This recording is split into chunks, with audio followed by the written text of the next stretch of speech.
All right. How we doing Wednesday today? Mike, how we doing? What's Hey, up? buddy. How you doing? Thanks for having this appointment with me today. Yeah, man. I'm stoked to have you on here. So I just wanted to kind of touch base today and just kind of see where you're at in your business and everything like that. I know we talked a little bit off camera, just kind of going over some things, but overall, like, where exactly are you? How long have you been in this business, and kind of where do you see yourself growing into this year? Yeah, looks like we've been in the business about 7 years. We're about 150 deals done, Nice. and we've done them all through direct mail, pretty much, and we're doing okay. Just We closed a big deal at the beginning of this year, which was good because that means I don't have to pay taxes on it till next year. And luckily another deal went right out, took that same money, put it right back out to another deal just like it. Hopefully that'll close again in mid-April. Hmm. But overall, I mean, this past year was not a good year. We only did about 10 deals, Hmm. and and the P&L at the end of the year, for what we spent on mail and commissions and Hmm. you know groups and things that we bought into. Yeah. Not a lot of profit there for sure. I mean, we made, took some of that and donated to our 401k, through our LLC's 401k, so that brought the balance down, and wasn't a lot of profit there. We our business is different than most people, so we did make a big impact, Hmm. and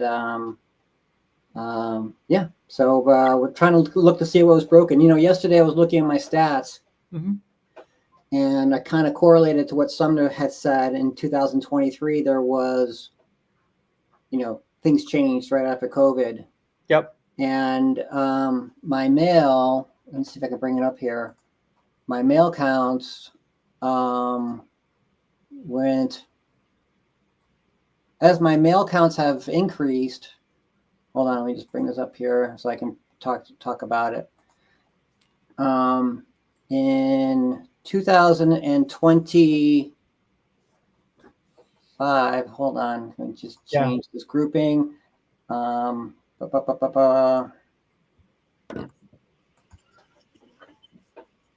let's see this report. Come on, report. Come on, report. Um, Pieces of mail sent. All right, so we sent out in 2022 100,000 pieces of mail. Okay. 2023 another 100. 2024 another 100. And but the revenue went down from 2022 to 2023 almost in half, Okay. and then 2023 to 2004 probably down another 30 or 40%. Okay. So revenue's been going down, even though the mail has stood steady right around 100 for the last 3 years. And Okay. so far, we're at 25,000 pieces of mail this year. So, Okay. And so, what's your average like deal size? Like, what kind of deals are you looking for? Are you going for 5 for 10, sell for 20s, or what? yeah, we're trying to keep it basic the whole time. The base hits, and maybe that's part of the problem there, because Sumner kind of recently indicated that things have changed. You just can't really approach the business like you have before. Yeah. And and we'll go after just about anything. Although probably these days, our minimum offer is 10,000, Okay. and then our max offer is probably 100.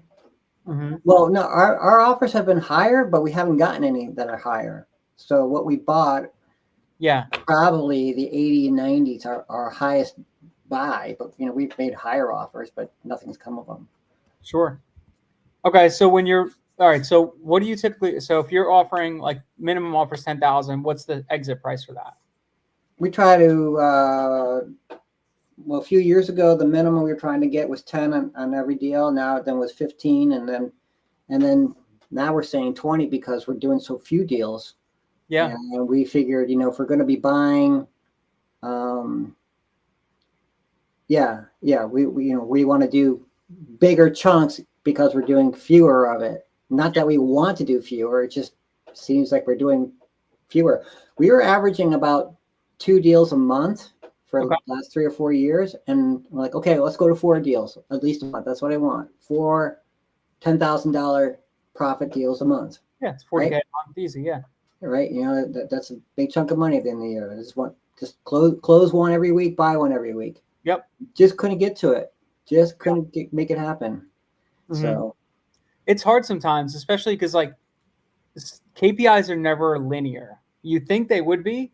Like if I just double my mail volume, I'm just going to double the amount of money I make, right?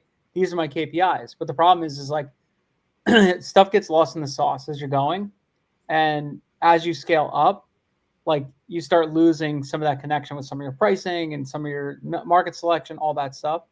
That's kind of what a lot of that happens. So like as you think your KPIs are increasing, it should linear increase. But what happens is you almost kind of hit this like plateau and it kind of like, okay, now I got to pivot a little bit to keep my KPIs trending upwards, right? Because we kind of did the same thing. We were like, all right, we see what our KPIs are, 10K a month in mail. Let's just double it. And we should double everything, right? Business should simply double. Well, it went the opposite way because then we just started throwing crap at the wall, thinking like, oh, we'll just get the mail volume out.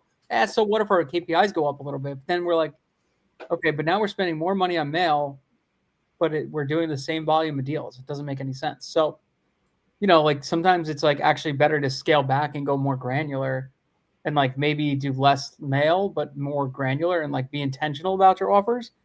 I think if you're doing good, if you like that 10K per deal is good and, it's something that keeps the lights on, maybe you shoot for like 1 or 2 of those with your standard older KPIs and then shift towards like a 50-50 or 80-20, like 80% this way, 20% the bigger deals, right? This way you're not pulling all your pocket, like draining your pockets to get the bigger deals. And whatever. But there is a trend too. A lot of people are trying to go for those 40K spreads and all that stuff. yeah, I mean, for us, what I saw that it wasn't that our we ramped up and we didn't see a difference is that it just takes more mail per deal now than it was 3 or 4 years ago. Yes. So we stayed steady Mm-hmm. at a pretty good clip. I would say, but now it just takes more mail, so arguably the number of deals goes down. Yep.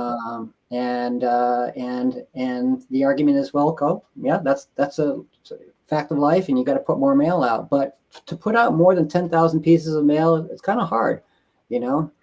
And, good anybody could throw out 10,000 records like it's nothing, but actually good priced pieces, yeah. Good price pieces, and a lot of our work is focused at the county level. Like we'll target a county. Okay, well, you could go to a county and yank out 500 records on these smaller ones, and like, well, you just wasted 2 hours of your evening, and you only put out 500 records, as opposed to some giant Texas county or Arizona county that's got tons of people or tons of records in it, right? If you're looking at some little bitty North Carolina county, there's could be like, by the time you scrub it and kind of go after it, you're looking at maybe 500 records, sometimes 300 records, 200 records. Yeah, it happens.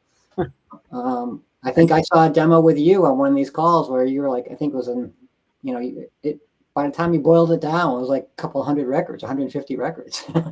Yeah, I did one in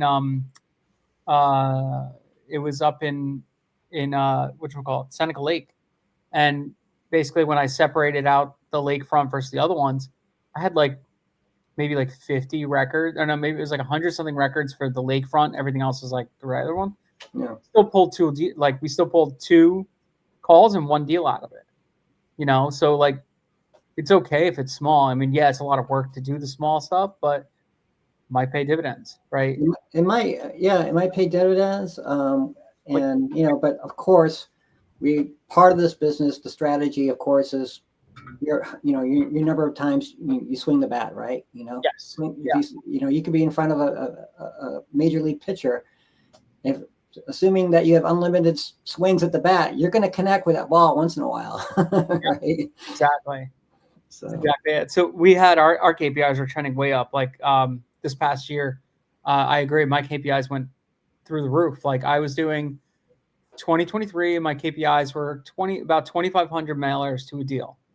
And that was like, we didn't really scrub back then. We didn't really do crazy things. We kind of just sent mail and that was it. Priced it, sent it, see you later.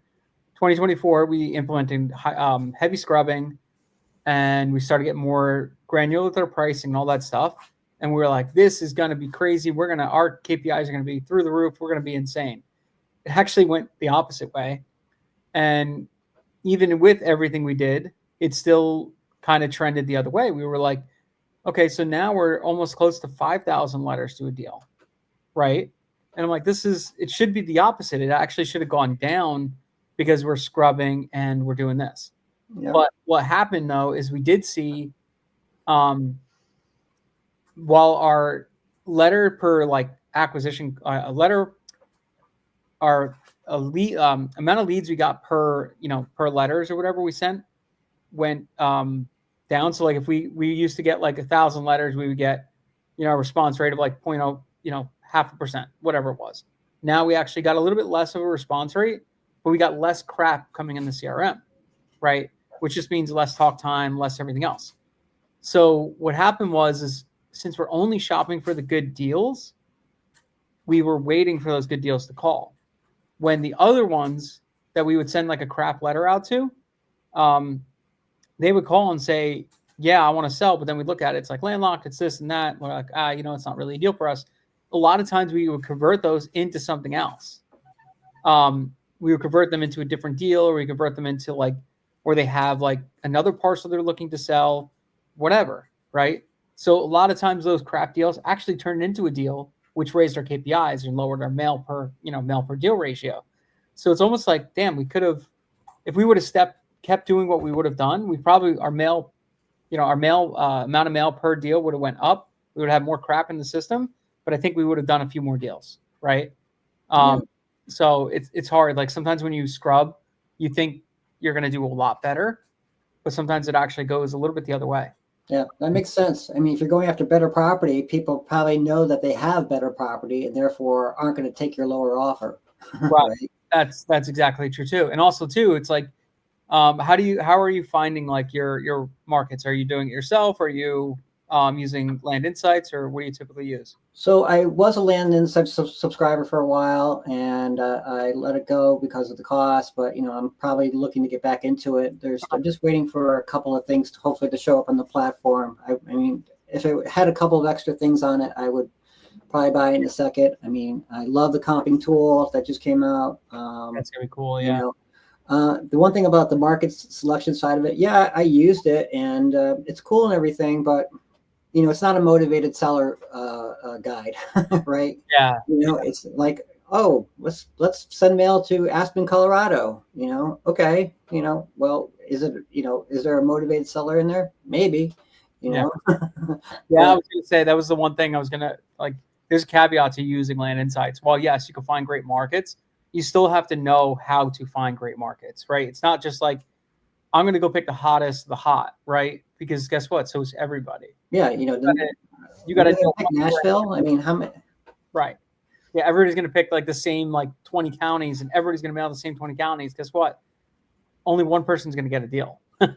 So it's almost better to like know how to manipulate it to your way, right? And those are the little secrets that nobody ever gives away. Like, how do I do it? How do you do it? Whatever. There's little ways to tweak the data, because at the end of the day, Land Insights is not a market selection tool. It's a data it's like data aggregation, right? All it does is put all the data in front of you, and how you manipulate it to find your markets. That's what it's for. Yeah. So the way I use it for. So the way I use Land Insights is not to find good markets. It's to exclude bad markets. That's it. There you go. Yep. That's all I use it for.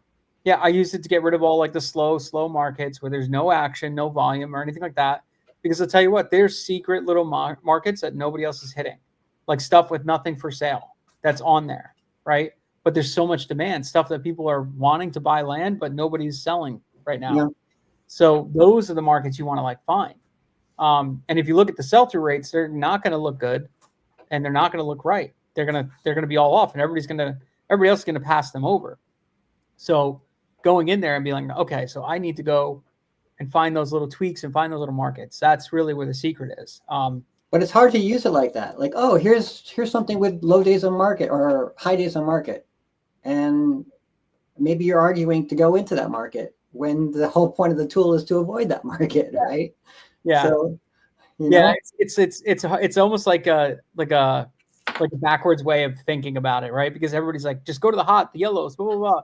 But I go to like the cool blues and all that stuff, and I'm like looking at those markets, and I start looking in, and I'll look like hot adjacent. I'll look like 2 counties adjacent to a hot market, because a lot of stuff like people can't buy here, so they'll go buy here, kind of thing. Just a different way to tweak it. That's all. And that's part of my problem with it.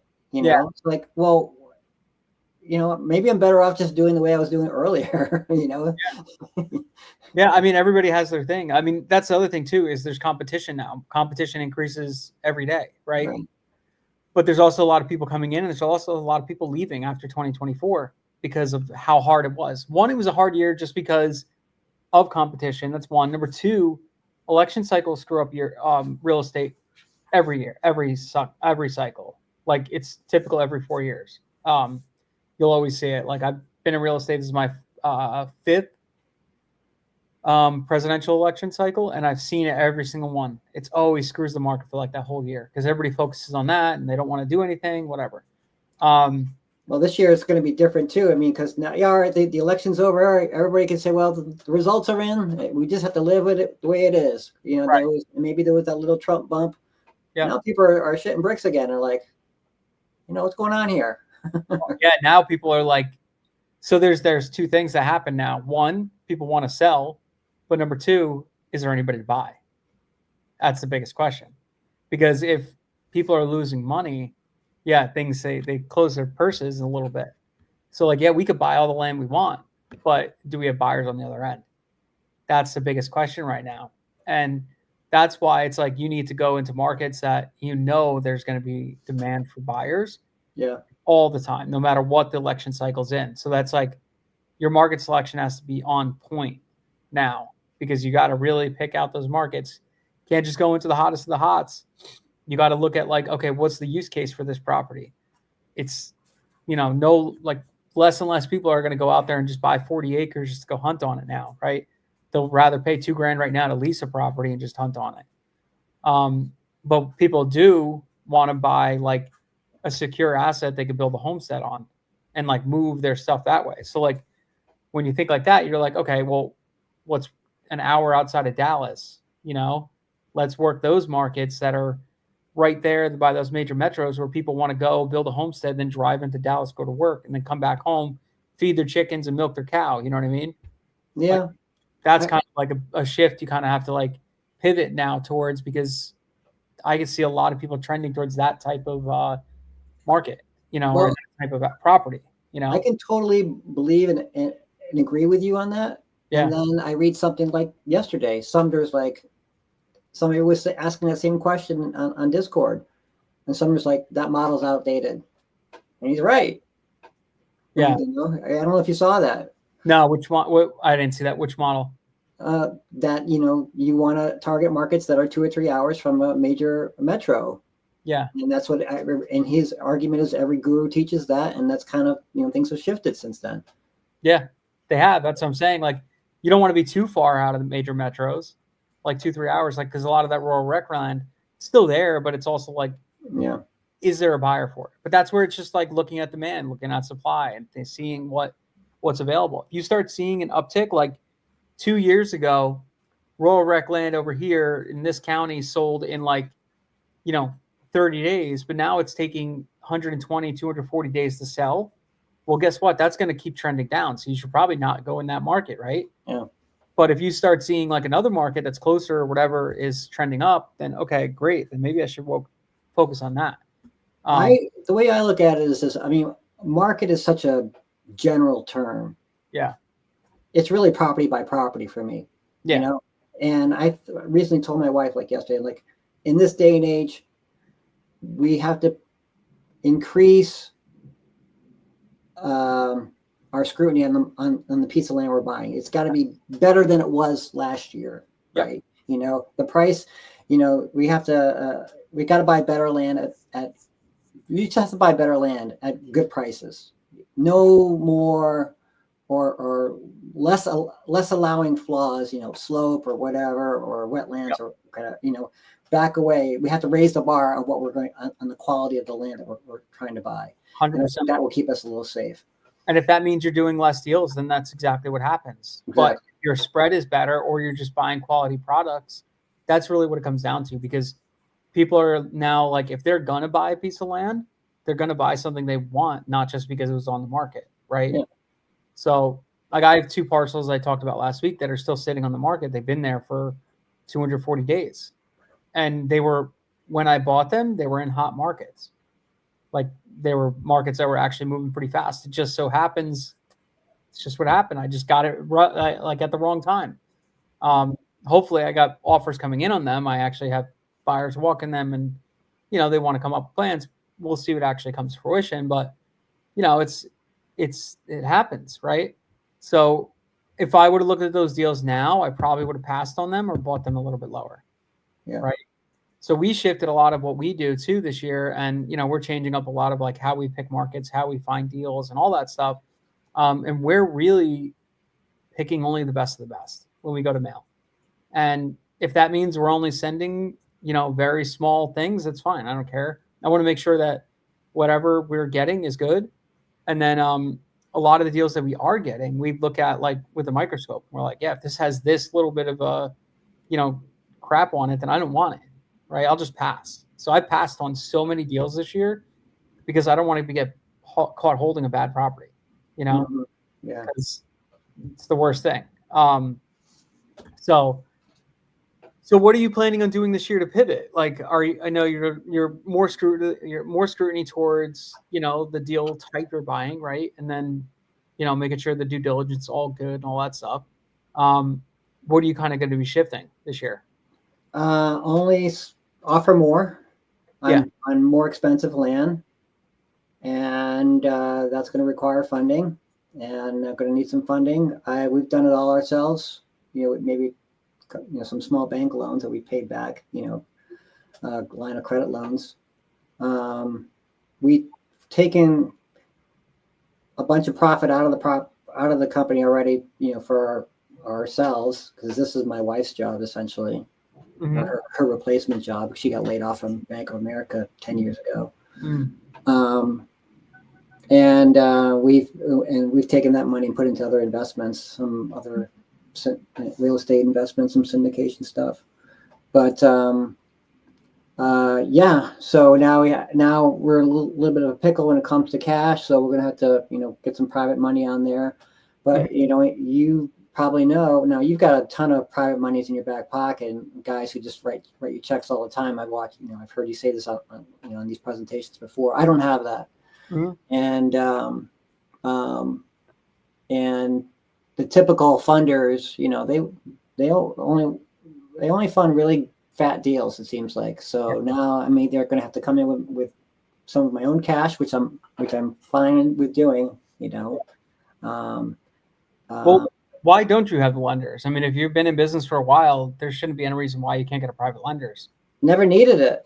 Yeah, I guess that's what it is, right? If you never needed it, now it's like, all right, well, now I got to go find it. I was like, oh, okay, well, I can get 50 grand off of my credit line here and go out and buy this property, and I've been trying to run out of money for years, and I'm still not out of money, honestly. Yeah. But if all of a sudden I had a windfall of 5 deals pile up on me, then from this cold calling, yeah, I'm going to have to do that.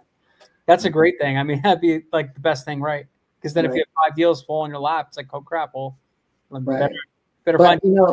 That goes to part of the problem I had. I never had an acquisition surge. Yeah. I'm trying to create an acquisition surge. I want to be able to have that money problem so I can go out and say, hey, this is a deal. I need some funding. You're going to make X amount of return on it. Sure. Never had to do that. This year has been a weird year. I'll say that too. This year, even still, because we have had a very slow year on contracts going out and getting signed. This week, the past two days specifically, I have 4 contracts go out, all signed, just like randomly. And it wasn't like these were deals that had just come in or anything like that. Some of these deals have been sitting in my CRM for like a year. We had 2 that came in that were website leads. That usually our website leads aren't that great, but for some reason 2 came in and they look like decent deals. They're just SEO deals that organically just came through our website, and they actually look like 2 decent deals that if we actually get them, and I gotta call realtors today and see if they're good. It's probably like 100K spread between the 2. I think randomly came. I don't. Somebody asked the question, do I do PPC or SEO? I don't do any like PPC or anything like that, but this is like just organic SEO. We're not running ads. We're not doing anything like that. This is just like, I have a great guy who just kind of helped through our website and run a bunch of, a bunch of like articles and stuff like that, which drives a lot of stuff. Plus our name, Cash for Land USA, like stuff like that comes up all the time. Just randomly they came up. I don't know what happened, but I think what I could see a lot of people doing now is, since they're getting all these mailers, what's the first thing they're going to do? They're probably going to ignore the mailer, and they're going to go to Google and they're going to look us up, look up the businesses, look up people, look up whatever. And PPC and SEO, I think, are going to start clicking a little bit more now. I know you said you're going to do cold calling, which I see a lot of people having a ton of success with cold calling. I have a couple of people I know that are really getting into it, and they're crushing it, because guess what? A lot of people that aren't getting hit with mail now start getting hit with cold calling. They'll do good, because the ones that aren't getting hit with texts or mail, now you get them in cold call. There you go. Happens. Yeah. What we're also doing, though, when you ask what am I doing for a pivot, and I see that Kay is on the call here. Hi, Kay. She was gracious enough to share her letter, I think, with the group, and I took that letter. I'm not going to copy it, Kay. Even if you did, it's probably 90 iterations down the road. She's probably 97. I've taken it and actually have a meeting with Rocket Print to kind of incorporate some of the aspects of that letter into my letter. In fact, I had to cancel it because it was a conflict with this thing here today. So thank you, Kay, and yeah, hopefully that'll be a differentiator as well. Yeah. I mean, that's really what it is. Like, changing your letter, tweaking little things in it. Like, that's the best thing about what Kay does, is because she's so in the mix of things, she can move really quickly. If she sees something not working, she just tweaks it. Then sees something not working, tweaks it again, gets feedback, asks the questions. Like, that's the biggest thing too. Are you asking your sellers why they called you, or whatever? Because if you're not, you should, because there's a reason why they called you, right? And then once you start doing that, then you start realizing, like, okay, these are the things that matter in my letter. Okay, let me put more of that stuff in there, right? And just doing those little tweaks and stuff like that. And honestly, what I always do is, like, I'm actually putting a comment in right now, because I'm always looking for more lenders. Like, there's always a need for capital. So I'm looking for lenders every single day. I secure them to a hard asset with good points and first position debt. Because you never know, like, you might not use them right away, but when you do need them, they're there and you're good to go. So if anybody's on this call who has money, would love to speak with you. 7 years experience. Okay. Never lost money on the deal, 150 deals. I don't have 600 deals like Sumner, but I got something, so you've done a lot of deals. That's awesome. Actually. There's nothing wrong with that at all. That's a lot. Freaking 150 deals is great, and not losing money on a deal is amazing too. I lost $7K on a deal. My lender still got paid. My realtor still got paid. I lost $7,000. That's just how it is. Yeah. It is what it is. I can't say I've never lost money on a deal. But that was my first deal I've ever lost money in real estate on. Was a land deal, and that kicked me in the freaking nuts. Oh God, I still get so upset about it. I know. I flipped all these houses, never lost a dime, and then here we are. I'm like, oh, why? What can you do though? Really kicked me. It was a learning lesson. That's really what it came down to. Those are the best lessons. Yeah, I just learned because I improved the property thinking, oh, I'm going to force the market to like this property. So if I improve it and I do X, Y, and Z, it'll be great. Well, went the opposite way. What can you do? Mm-hmm. So, okay. So this year you're going to add in cold calling. Are you going to change? You said you're changing mail. Cold calling is an experiment. Let's be clear on this. Have you considered doing like A/B testing for your mail, like sending 50% one way, 50% another way? I've heard people talk about A/B testing, and you need to run through a shit ton of mail in order to really understand if there's a difference between one letter or the other, in my opinion. Well, I mean, let's say you did this. If you're sending 10,000, what if you send 5,000 one way, 5,000 another way, did that for 3 months? And then track your KPIs and look at it and say, which one did I get more responses on? Right. And then now shift it again. Okay. You got more responses on A. Now go change B. Okay. Now do A/B again. Okay. You got more responses on B this time. Okay. Now go shift that, get rid of A.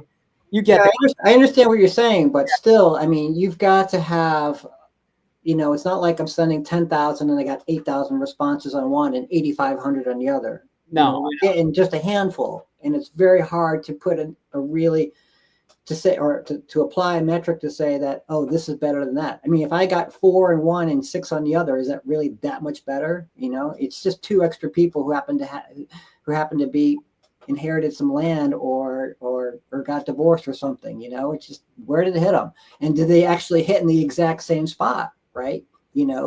It's did I send it to the exact same location, the same list, for the same people? Right. There's different people. Every deal is different because every person's different. And to say that one is better. So, it would take a really massive amount of mail and measurement to understand if one's better than the other, I think. And then, like I said, I've heard people say, oh, well, why don't you do some A/B testing? I don't know of anybody I don't think I've ever seen anybody say, hey, I did A/B testing and here are the results. Yeah.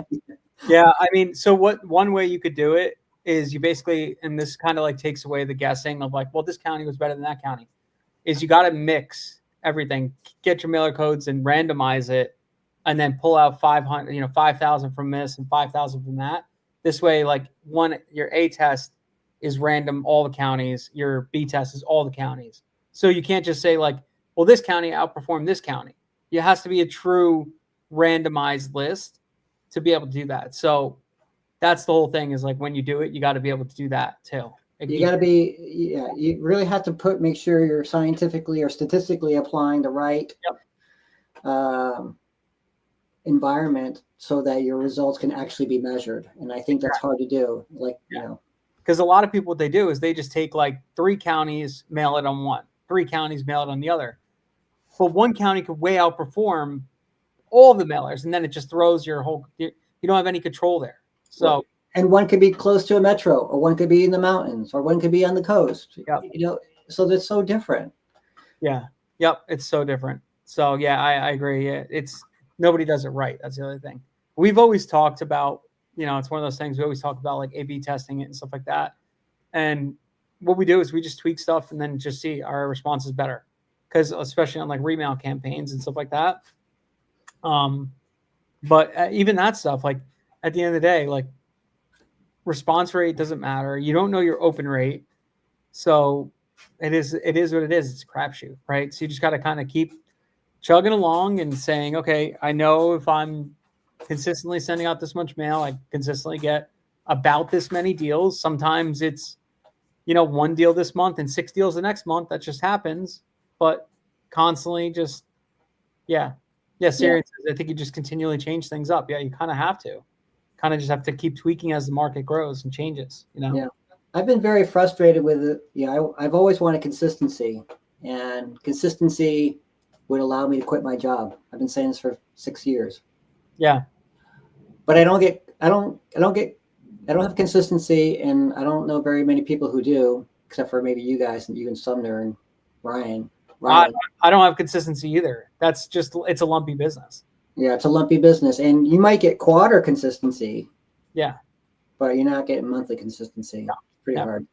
Yeah. It's hard. Monthly consistency is unless you're doing extreme volume and you're looking for thin spreads, Like if you're popping like 5 or 10K per deal, you could get consistent like that, because then you're just going close to market, boom, pop 5 or 10K. Their property's worth 300K, you're offering 275, and boom, whatever. I mean, that's probably fake numbers. I'm just throwing stuff out there, whatever. You do that, and then you know you can make 25K on each deal, right? After everything, you make 10K, great. You could do that consistently. But the problem is like it's such a skinny deal that you could lose money also.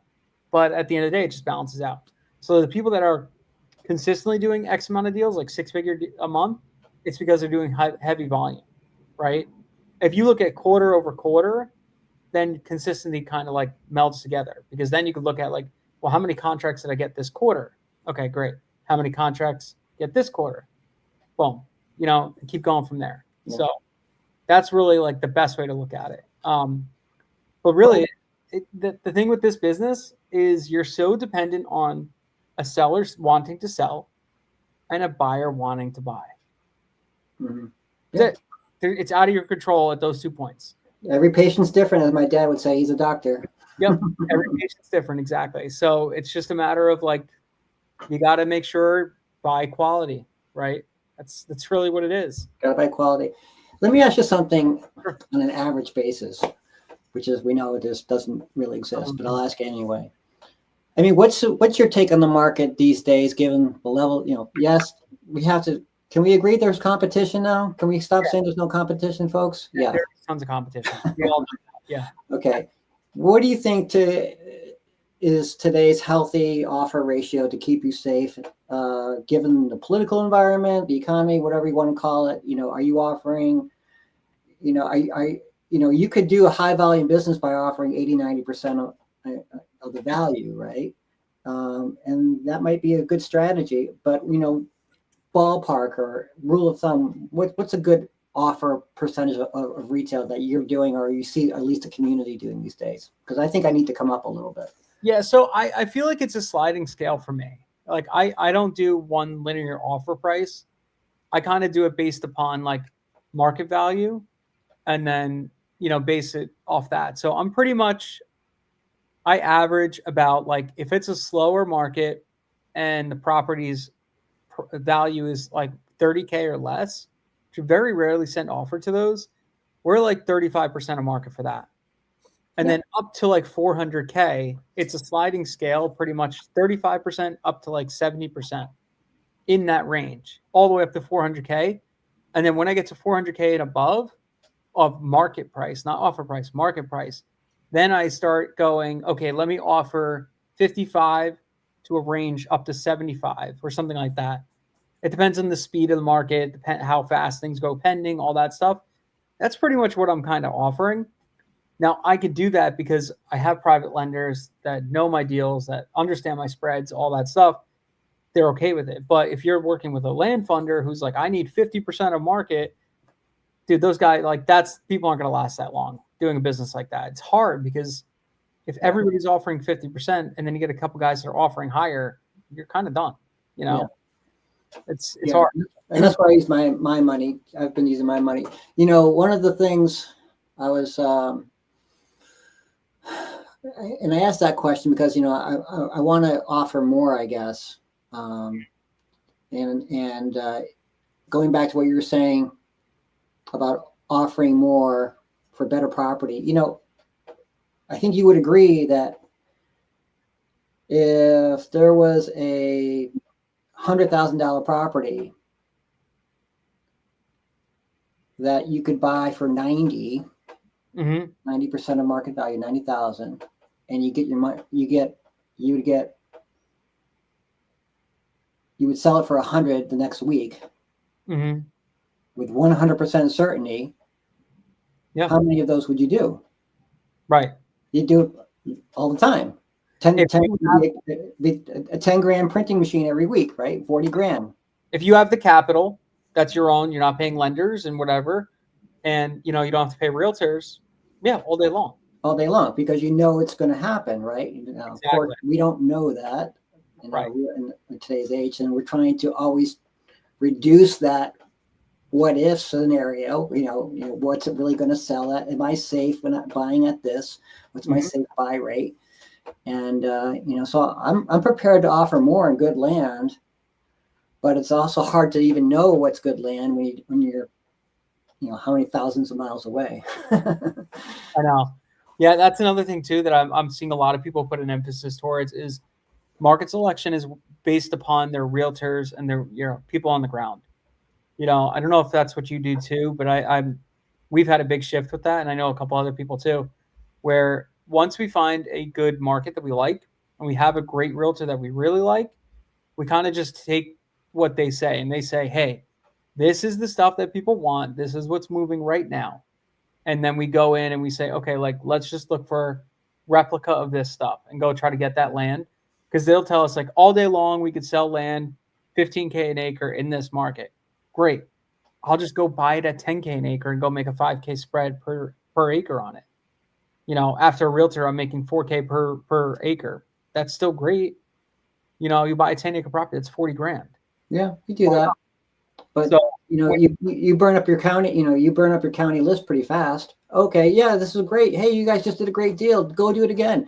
Well, I just mailed it 2 months ago. I mean, right. And I even mailed the other ones surrounding it. Yep. I'm not going to just clobber it again. Yeah. How much are you remailing though? I don't know if I put that much emphasis on it. I'm really looking at terrain. I'm not going after desert squares. I'm not going after Florida floodland. And again, I'm not looking for an area or a market because every patient's different. Yeah. Every person's different and every piece of land's different. Sure. And arguably, I have this feeling that when I tell Kathy's on the phone, like every buyer you talk to needs to have a story. Mm-hmm. Oh, we bought it 30 years ago. We were going to live on it. We picked this lot out ourselves. We enjoyed the camping. Now the kids are grown up. What's the story? If there's no story, there's probably I want retail, for it or something like that. Yep. If they have to have some emotional detachment from it where they once had an attachment to it, right? Mm-hmm. So what's the story? If there's no story, it's probably not a deal. Yep. Okay. That's very true. Because I'm thinking back to like a lot of my deals, and almost every single one was like, oh, we used to use this for camping with the family, blah, blah, blah. And everybody's grown up now. They don't go back there. We haven't gone back there in 20 years. My husband died, exactly. Whatever. Almost always it's something like that. Right. I inherited it, But do you remail your counties that much or not too much? Well, at this point, we're starting to remail them. I mean, yeah, we remailed a few, and when I can't say that, the same amount of deals come out of them. No, it's definitely not going to be the same. But what I like doing is I'll mail first, try to grab the low hanging fruit, and then like 3 months later, follow back up and remail it, but maybe change the pricing or do a range or something like that. And you shake out a couple different buyers at that point. But what you do is, especially if you have a nice noticeable mailer, is you start like building that brand awareness and that trust. Yeah. That's a big thing too. So like when you're constantly hitting somebody and they see your letter 2, 3, 4 times and it looks nice and it's different, it stands out. Guess what? They're going to probably call you when they are ready to sell. Maybe not today, maybe not tomorrow, maybe 6 months from now. So that's what starts to happen because a lot of guys just hit it once and then they walk away and they send just something that looks like, standard Times New Roman on a white piece of paper and it just doesn't have any standout on it. But if you could be a little bit different and stand out a little bit from the crowd, something big enough that somebody would want to put it on their mail, like on their refrigerator and call you later, that's kind of like, that's what's going to help you have staying power long term, Yeah. So I think that's what we try to do with ours for sure. And I think this new letter that's coming out, I've seen the preview of it already. It's got some nice graphics on it. So hopefully that's going to be a game changer. Yeah, I think graphics, having like nice things on it, something that really stands out a little bit is going to really help you, like Kay has her whole like path, which, or she has different things in it, like whatever, like everybody has their own little tweak they do. It really helps you stand out, and standing out is the number one thing. There's competitions, so you got to stand out a little bit, Everybody wants to work with Kay, right? I know, she came in like wildfire. I know. I mean, I wish I was. Yeah. Look at like Syrian just said, he also just changed. He's been doing remailing and now neutrals. and he's been so helpful to his business. There you go. That might be a good strategy. You mail the blind offer and then follow up with a neutral, just to So keep that them warm, as right, opposed to the same offer over and again. It might be cheaper. yeah. Well, it's not only that, not about being cheaper, but it's also about like if you send them a blind offer and then you send them a range offer, it just shows that you have flexible, like you're flexible in your pricing a little Yeah. bit. Because a lot of people take stuff at face value. I'm offering $34,800 for your property. They're like, I'm not going to call this guy. Somebody's offering me $36,000. I'm going to call them. But if you send them a range and it's like the first one was 34, the next one you send a range between 32 and 41, they're like, well, maybe I could get the upper scale. And in your head, you're like, I could sell this thing for 75K all day. Okay, great. I'll pay 41. I don't want to, but I'll pay it. Right. So then you go in there, you negotiate, probably get it for 39, and you're good to go. Um, so that's what I think works. And then follow that up, like your third remail, you hit them with a neutral and see what happens. Can we go a little deeper on what's how do you say it, Sierra? Yeah. So Sierra, he's a Land Academy member, blind offers. Now, just for you can see here, Land Academy. There you go. We're in the Land Academy shirt. That's where I got started. And what's your position now in blind offers? Because he's bringing up a good point. They're not working so well, and I might agree with him on that. Is that your position too? Are you doing blind offers or no? Yeah, we still do blind offers. I like them because it gets rid of a lot of like the tire kickers. Because neutral letters, when we send neutral letters, everybody thinks their property is worth $1 million an acre. Yeah, I can't do that, and it kills me, right? So I tend to stay away from neutrals unless it's like a market that I know it's a good subdivide market where I'll pay market or retail for a property because I know I could subdivide it. Yeah. That's a totally different thing. I'll send a neutral all day for that. For something like this, where it's just buy low, sell high, neutral letters aren't the best. I do think though, ranges work better and stuff like that. Blind offers have their place in time, but that's why I like using them as a first point of strategy because I want to get the low hanging fruit out. Because when that hits, then you're good to go. And then boom, next letter is range, and then next would be a neutral, right? Yeah. But Syrian talked to about this too is like his staffing and how your people are, like being able to have good, competent people on the phones and being able to negotiate deals. Like they say they want $1 million for the property. It's like, it's only worth 100K. If you could explain that to them, that's really what it is. Maybe they're not ready today. Maybe they're ready 6 months from now. Who knows, right? Or they're never going to be ready and whatever. You just tell them to kick rocks. Just tell them I would go list it with the realtor and see what happens. And then they call the realtor and the realtor's like, yeah, it's worth 150. And then like, well, 100K cash sounds pretty good right now, So I think you just have to be able to pivot. And I also think in this market, it might not be something that you're going to make money on the spreads anymore. I think a lot of money is going to be made on the value add. Yeah. So where a lot of people are just trying to buy low, sell high, I think it's almost like you need to buy mid and value add to get it to that next point.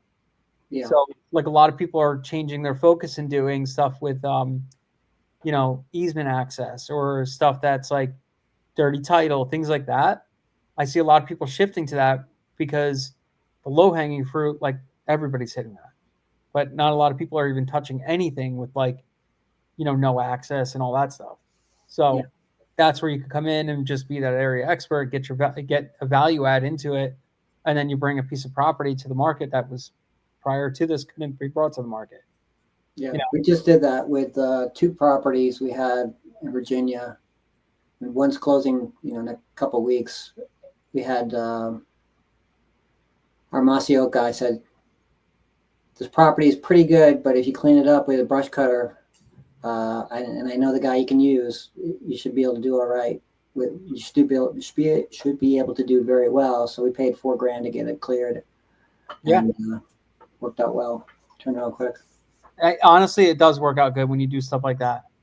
Because guess what? When you bring a more quality product to the market, it's going to do better. It's just simple, right? Yeah.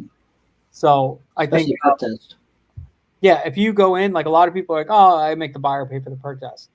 Well, maybe now in this market, you should be paying for it. Oh yeah, we've done plenty of perk tests or soil. I mean, if you think about it, you can see everything above the ground, right? Yeah. Perk, you don't know what you can't see. It's a cloud. It's the biggest cloud that there is. Mm-hmm. And when you can clear that cloud, Yep. then things are probably a go. Maybe property's got some hills, whatever. Okay, you can get an excavator, you can fix it, you can clear the trees, you can see what you need to do. Right. But what's in the dirt or what's not in the dirt or how much clay, whatever the problems might be below, that's one of the biggest clouds. And if you can clear that cloud, I think it really makes it much better. So I'm a proponent of perks. But if I don't have to do it, I don't. But if I think if it's a site that's definitely going to be a home on it, sooner or later, then yeah, get a perk. That's what it is. It depends on the actual property, because not every property is a property that's going to have a home on it. Some properties are just what they are. They're just rec land, right? But if it's a property is going to have a home on it, pay the money to get a perk test, because guess what? That just takes out 4 to 5 weeks of uncertainty that you have when a buyer's sitting there trying to get a perk test and schedule it and blah, blah, blah, and all that stuff. And they're like, I don't want to pay $600 out of my pocket to fail a perk. You know what I mean? Where you, as the person that owns the property, the investor, can say, hey, I've already paid $600. It passed. Here you go. You want to do your own, that's fine, but I have one already. It just takes uncertainty out of that. So guess what? You're going to get way more buyers coming in and saying like, okay, yeah, that's great. Think about like a house. If you have a house that it's like, hey, it's a beautiful house, whatever. Does the electric work? Well, I don't know. You got to pay an electrician to come in and check it out. How many people are actually going to come there and pay that electrician? Like zero, right? Yeah. It's the same exact thing. Not a lot of people are going to invest money in your property to do something. When the market was crazy and hot, like there's land couldn't sit on the market for like days. Yeah, it makes sense back then. Now you have to pivot. You got to do perk tests. You got to do all that stuff and do all your due diligence, Yeah. So, and I've even seen, and I want to try doing this too, is working with local builders and having them come in and do site plans, like mock-ups. You see it a lot in Florida, where a builder will come in and say, hey, this could be your new house. And it's like, like whatever their normal plans are, they'll just be like a mock-up on the property. Mm-hmm. And then they'll have everything built up. When you buy the property, then the builder can work with them and do their thing. So yeah, stuff like that.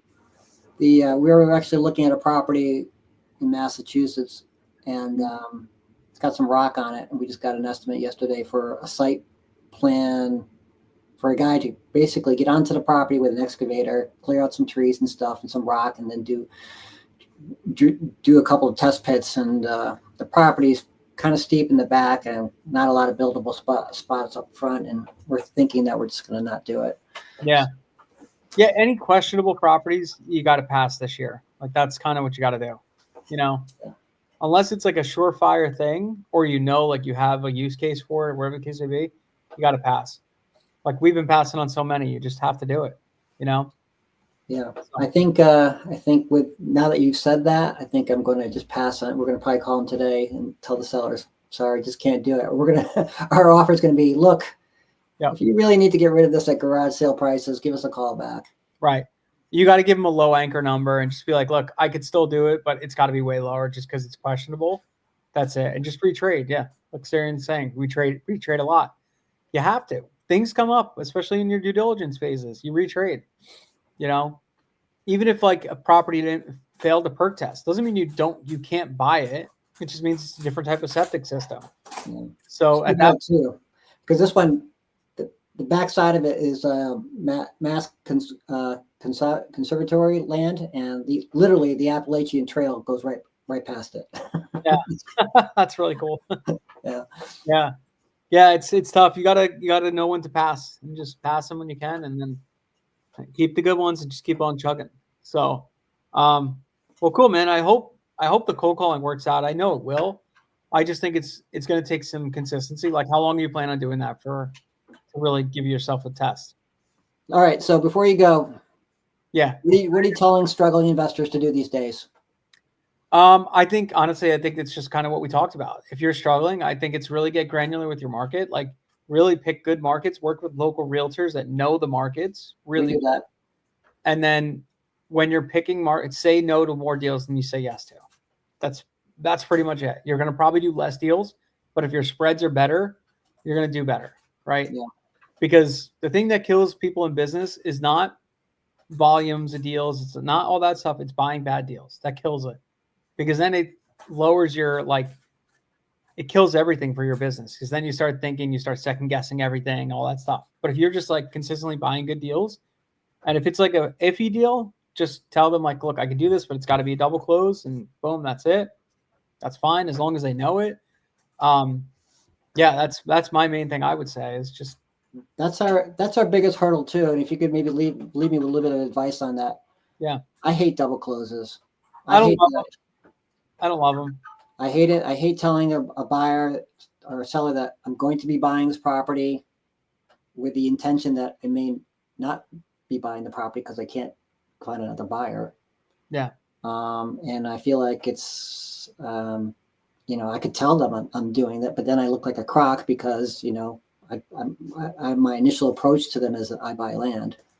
yeah, Right. So I hate it, but I find that I'm going to have to embrace it because there's a lot of people out there offering a lot more money with the idea that they're only doing double closes and they have no skin in the game. So yes. how do you present a double close, and then we can wrap up?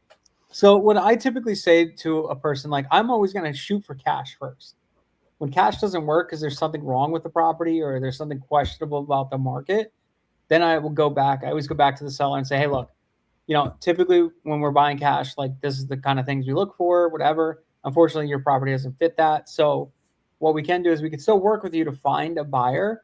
And what we're going to do is we're going to go market it. We're going to look for a buyer. We're going to go to our network of investors and realtors and whatever and try to find a buyer for you. And our situation doesn't change. We're going to offer X, Y, and Z price or whatever the case may be. And you could just give us a little bit of time. If we can't find anybody, no problem. We keep the $500 and that's it. We'll part ways. Do you say it like that? I mean, it sounds like you're brokering without a license, right? It kind of does. You are, I mean, essentially that's kind of what double closing is.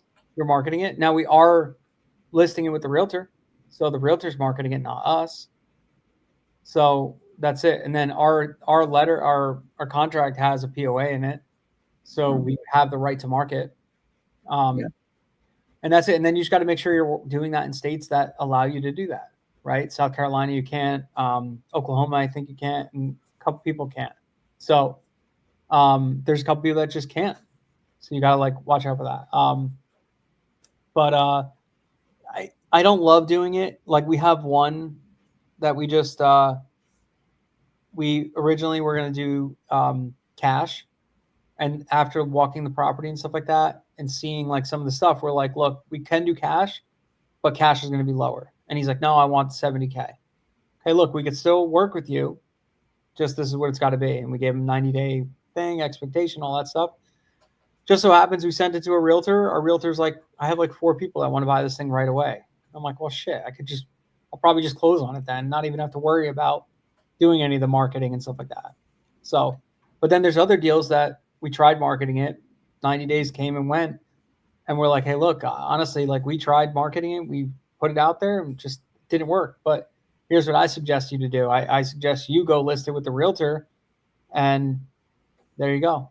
But I would list it for about what, we were offering.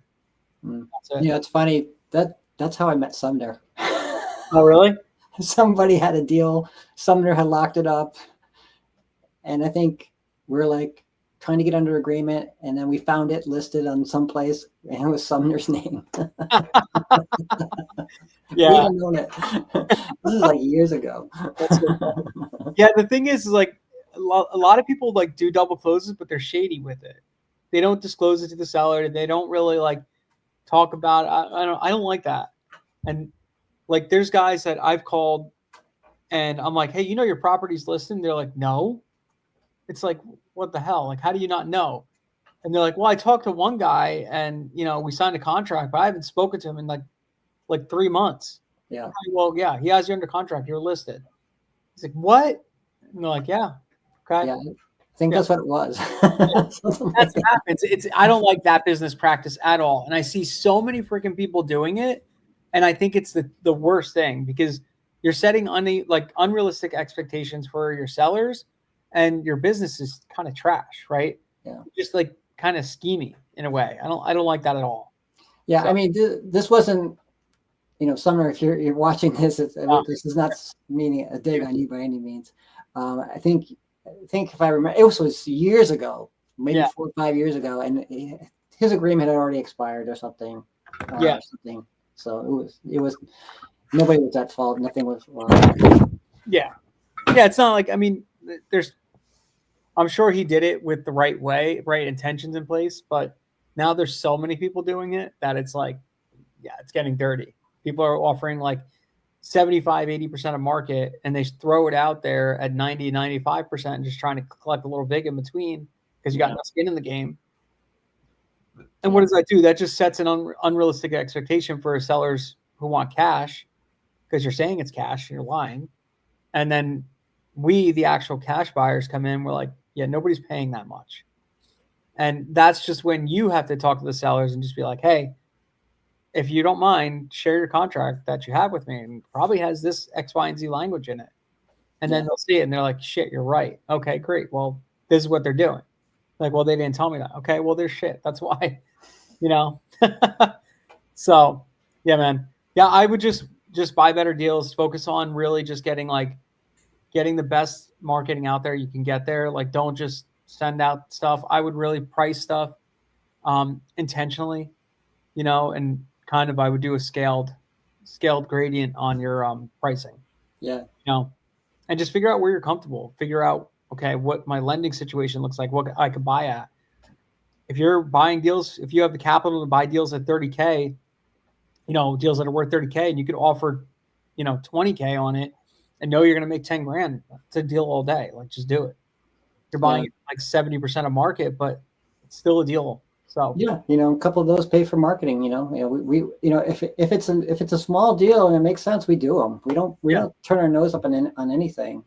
3, 4, 5 grand. I'm like, that's my paycheck. Well, not my paycheck, but 6, 7, 8 grand is a month of work at my day job. I'm not going to just give that up. Right. And that's the thing. And a lot of people ask me too. They're always like, "Oh, Dennis, can I get all your small deals?" I'm like, "Well, I don't have any to give you because like it's not like I'm getting them and I'm just ignoring them. It's just that we don't intentionally market for those smaller deals." So like if you're intentional about your marketing, then you're not going to get those smaller deals. So I don't know. They just never come across, but they're good if they come. My thing is like I have different avenues. Like I have a bunch of things I do. So I only want to focus on bigger deals and less volume. That's it. Just be intentional about that. If I get 1 deal a month, okay, great. Maybe I get 2 deals a month. Great. Whatever. That's fine by me. As long as I know I'm making good money quarter over quarter, year over year, but I'm happy. I would love $100,000 a month consistency. You would too. Yeah, we all want that. 100-month consistency is great. It's one deal a month, 100 grand. Okay, that's cool. Great. Yeah. You know what I want? I just want 1 deal a year that pays me $1 million. Yeah. That's all I want. $1 million a year. The problem with that though is it's so, you could have it and then it's so easy for it to slip away. Yes. So that's where the base hits are great, right? Yeah. Because you can put all your eggs in one basket and then that one deal slips away and then you're screwed. Yeah.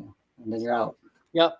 Yeah. Well, I want to thank you so much for this opportunity to speak with you and your advice. And it was great meeting you at in Vegas. Yeah, it was great, man. Thanks to Sumner. Thank you, Kay. Thank you to everyone who's answered my questions on Discord. Look to, if I can help anybody, let me know. And Dennis, we'll definitely see you around. Yeah, I appreciate you coming to hang out, man. It's always great. If you ever want to chat again, by all means, come hop in. Maybe we'll see you inside LIA one day. LIA, yeah. Well, let me ask you, do you think I need LIA? I mean, you have the experience. That's the thing. You have the experience. You know what a good deal looks like, right? Let's be honest. So is LIA going to benefit you? I think some aspects, yeah. But at the same time, like you also have your own path you're going down. So if you have your own path and like your own way of looking at things, I don't know. It's kind of like up to you. Like, I don't want to sway you not to do it or sway you to do it, but I like it because I like the community aspect, being able to ask questions and stuff like that inside like the coaching. That's what I like, is like getting another bunch of people's eyes on things. That's what I like about it. So, and the end of the day, like community is key to everything. If you have a good community, like a tight knit community, it just elevates you to everything. That's honestly where I find a lot of my money partners are, because I find them in other like groups that I'm joining. Like I spend probably between 20 and 40,000 a year in like masterminds and joining like mentorship groups. Not necessarily because I'm looking to learn something new, because I'm trying to network with people that actually invest in themselves. Because those are the people that actually, if you invest in yourself and your education, it's because you're actually looking to grow and looking to do things, right? Mhm. But there's people that are just out there just trying to go for the free buck. You might not ever grow. And, you know, a lot of times they're takers. So, not that you are, I'm just saying like, that's one thing I've noticed is like, you know, you start going like, if you're going to also think about joining a group, join a private money group. You know, there's tons of them out there, something like that. And then you can find some lenders. Like I find a lot of my lenders in real estate groups. Yeah. So, yeah. All right. Well, probably after this call, I'll probably DM you on Discord. I want to ask you something off camera. Yeah, for sure. Cool, man. All right. Cool. Thanks. I'll see you soon, man. Later. Thanks, everyone. See ya. We're going.